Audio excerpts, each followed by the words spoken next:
Moderator Rupawan Kompas TV, Cindy Sistiarani, begitu menawan saat membahas larangan mudik bagi ASN. Bu Rini. Selamat sore Mbak Cindy.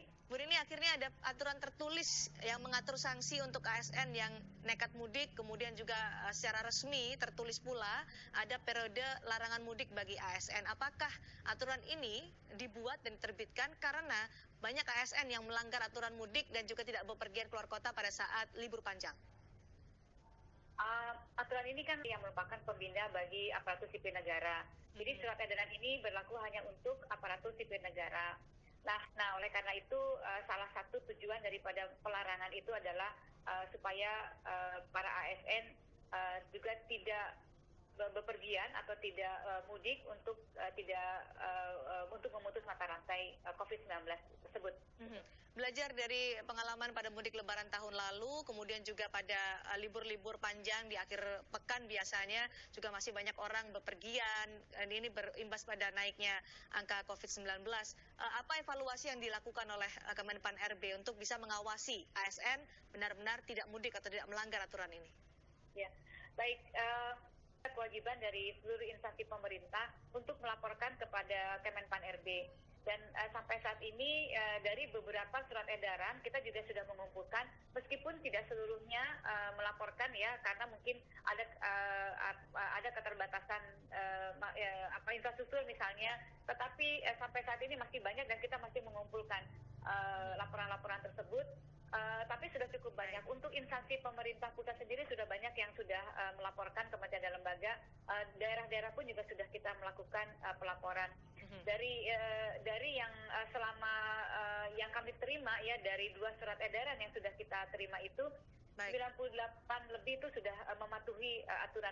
Kebanyakan yang tidak mematuhi itu karena memang ada cuti karena alasan penting dan sebagainya. Ada catatannya seperti itu. Oke, kalau ada ASN yang melanggar larangan mudik, apa sanksinya Bu Rini?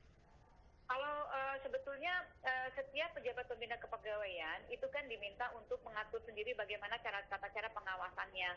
Nah, kalau sanksinya sendiri sudah ada diatur di dalam PP nomor 53 tahun 2020 begitu. Nah, nanti karena kan setiap unit organisasi atau setiap instansi itu mempunyai sifat tugas yang berbeda-beda ya, jadi harus selalu disesuaikan.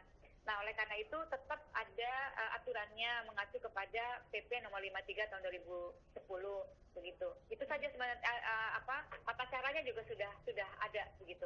Apa bedanya dengan larangan-larangan keluar kota dan berlibur pada waktu-waktu sebelumnya, Bu Rini, sanksinya? Sama sih, karena kan tidak ada perbedaan sanksi, artinya di mana dia bertempat tinggal maupun tempat di mana dia bekerja begitu. Jadi misalnya ada orang Jakarta terus kemudian bekerjanya di Jambi misalnya, itu diharapkan supaya yang PNS itu tidak bepergian dulu ke Jakarta, tetapi sesuai dengan lokasi di mana dia ditempatkan seperti itu gitu ya, diminta untuk supaya tidak lagi memotong mata rantai itu. Oke, sekali lagi soal sanksi, Bu Rini, apa sanksi yang akan diberikan jika nanti ada yang melanggar? Sanksi itu kan ada 3 macam ya, ada sanksi ringan, ada sanksi sedang, ada sanksi berat.